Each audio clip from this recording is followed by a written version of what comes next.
Hello welcome back to YouTube channel. ഇന്ന് നമുക്ക് nightie material വെച്ചിട്ട് എങ്ങനെയാണ് നല്ല അടിപൊളി അയച്ചുള്ള ഒരു ട്രെൻഡി അയച്ചുള്ള ഒരു ഫ്രോക്ക് സ്റ്റിച്ച് ചെയ്തെടുക്കാൻ നോക്കാം കേട്ടോ. അപ്പോൾ അതിനായിട്ട് ആദ്യം തന്നെ നമ്മുടെ അളവുകളൊക്കെ കറക്റ്റ് നോക്കിയിട്ട് ഇതേപോലെ ഒന്ന് മാർക്ക് ചെയ്ത് കൊടുക്കുക.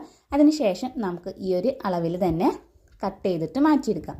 ഷോർട്ട്സ് ആയതുകൊണ്ട് തന്നെ നമുക്ക് ഇതിൻ്റെ അളവുകളൊന്നും കറക്റ്റായിട്ട് ഫുള്ളായിട്ട് നമുക്ക് പറയാനായിട്ട് പറ്റില്ല. അപ്പോൾ ഇതിൻ്റെ ഡീറ്റെയിൽ ആയിട്ട് വീഡിയോ ഞാൻ ചാനലിൽ അപ്ലോഡ് ചെയ്തിട്ടുണ്ട്.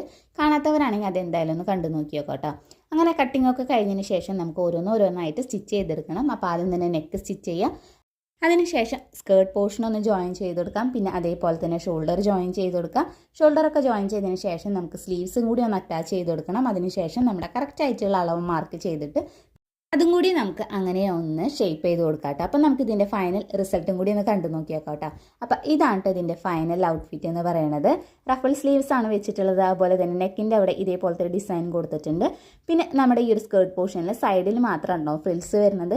സെൻറ്ററിൽ ഇതേപോലെ പ്ലെയിൻ ആയിട്ടാണ് കിടക്കുന്നത്. അപ്പോൾ ഇതിൻ്റെ ഡീറ്റെയിൽ ആയിട്ടുള്ള ഫുൾ വീഡിയോ നമ്മുടെ ചാനലിൽ അപ്ലോഡ് ചെയ്തിട്ടുണ്ട്. കാണാത്തവരാണെങ്കിൽ അതെന്തായാലും ഒന്ന് കണ്ടു നോക്കി നോക്കാം കേട്ടോ. അപ്പോൾ ഈ ഒരു വീഡിയോ നിങ്ങൾക്ക് ഇഷ്ടമായി യൂസ്ഫുൾ തോന്നുകയാണെന്നുണ്ടെങ്കിൽ ചാനൽ ഒന്ന് സബ്സ്ക്രൈബ് ചെയ്ത് സപ്പോർട്ട് ചെയ്യുക. അതേപോലെ തന്നെ തൊട്ടടുത്തുള്ള ബെല്ലൈക്കനൂടി ഒന്ന് ക്ലിക്ക് ചെയ്യുക.